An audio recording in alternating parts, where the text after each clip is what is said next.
Ето една гатанка. Ще ти представим една жена и ще те попитаме един единствен въпрос за нея. Ако знаеш отговора, спри видеото. Но ние си обзалагаме, че няма да можеш да отговориш. И в мига, в който чуеш какъв е въпросът, най-вероятно ще изгаряш от любопитство да научиш отговора. А може би отделените няколко минути ще те отведат на пътешествие до тайна, която може да промени настоящия ти живот до неузнаваемост. Това е Елена. Тя е готина. Но Елена води тайна битка, която измъчва от години. Носи високи токчета, за да изглеждат краката й по-стройни. Избира си тъмни дрехи, за да прикрие килограмите си. Понякога Елена се страхува, че никога няма да успее да спре да прияжда, когато е изнервена. Понякога се срамува от себе си, когато пробва бански за лятото, а отсреща огледалото и казва, че просто нищо няма да й стои добре. Срамува се от коремчето си, притеснява се как бедрата й се трият докато върви, как дрехите й са размер L, а понякога XL. Елена няма представа как да се отърве от килограмите си. Последната й диета се провали, след като прияде с чипс и торта. Хранителните добавки изглежда не й помагат да отслабне. Елена знае, че няма магическа диета, която да й върне стройната фигура.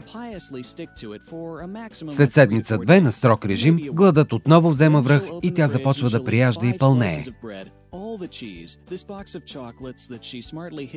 Гладът идва като буря, над която нямаш контрол и която не можеш да овладееш с повече воля. Не прилича ли Елена малко на теб? Ако отговорът е да, имаме добри новини. Елена губеше битката с килограмите досега, но вече не. Сега тя е уверена, изглежда както цял живот е мечтала, не прияжда. Всъщност, напоследък Елена едва може да доеде цялата си салата. Върна всичките си дрехи размер L за рециклиране. Оказаха се твърде широки за новата й фигура. И знаеш ли какво? Елена може да яде каквото си пожелае без ограничения и пак да си остава слаба. Ето какво казва тя за промяната в живота си. Не ме мъчи вълчи глад. Естествено спрях да прияждам, когато съм изнервена.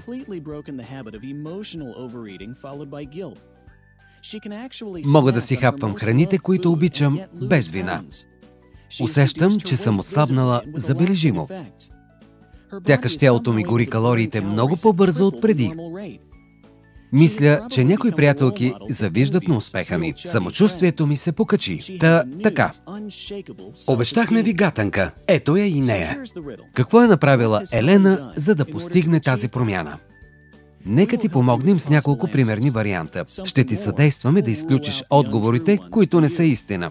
Може би Елена е спряла да яде тесто и е започнала да пие по 4 литра вода на ден. Не. Добре тогава.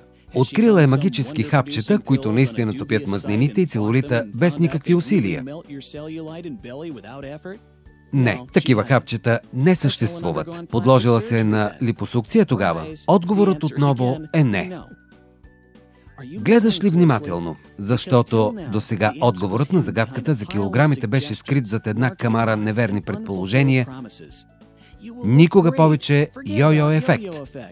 Изключи спагетите и сладкото от менюто, търкай бедрата си с този зърнест вълшебен гел и забрави за целулита. Не ти ли звучат всички тези обещания като огромна глупост? След като изгледа видеото до тук, определено заслужаваш да научиш тайната. Затова ето го и дългоочакваният отговор. Напоследък един малко странен метод за отслабване доказа, че можем да сме слаби, без да броим всяка хапка и да тичаме на пътечката всеки ден. Хората, които са изпробвали тази чудата техника за вталяване, твърдят, че това е най-лесният и ефективен начин да се поддържа здравословно тегло, без да се отказваме от любимите си храни. Всеки от нас в даден момент се е опитвал да смъкне няколко килца. Било за конкретно събитие, заради наближаващото лято или просто защото се е чувствал зле в кожата си. Това е основната причина, поради която диетите, хапчетата и радикалните планове да избягваме тесто и други вредни храни могат да имат ефект само за изключително кратко време, след което отново се стига до прияждането. Един и същи финал на тържественото решение „От утре съм нов човек“. Би било логично да успеем да отслабнем, ако открием правилния метод, нали? Колко начина за отслабване има в крайна сметка? Но има един, който не беше особено популярен досега. Нарича се Нидора и има едно страхотно преимущество, че Нидора по естествен начин намалява апетита и ни помага да едем 3-4 пъти по-малки количества от тези, с които сме свикнали. В резултат на това, стомахът ни се свива, като по този начин става невъзможно да приядем, дори да го искаме. Как ти звучи това? Изследванията в областта са категорични. Именно измъчването на тялото и ума с драконовски диети и ежедневни тренировки води до прияждане, защото тялото иска да компенсира за наложените му ограничения и няма сила на света, което да може да го спре. А след натъпването идва горчивата вина и срамът, че сме се провалили. Това е порочен кръг, от който не можем да излезем само с помощта на волята. Нидора е разработена като метод, който да се справи с основните пречки пред постигането на здравословно тегло. Изгарящото желание да приядем с вредни храни. Вълчият глад след лишение. Усещането за вина и безсилие. Емоционалното тъпкане. Нежеланието за тренировки. Слабата воля. Липсата на мотивация. На базата на всички тези фактори бе разработен методът Нидора. Идеята на създателите е била Нидора да се отличава от всички останали методи за отслабване, което е уплашило някои хора, свикнали да разчитат на познатото – диети, чайове и хапчета. Ето защо Нидора не е хапче за унищожаване на масни депа. Нидора не обещава, че някаква специална нейна съставка ще разтопи мазнините за дни. Дори ако това бе възможно, то би било изключително вредно за тялото. Добре, а какво точно тогава е Нидора? Нидора е прахообразна смесица от изцяло натурални съставки.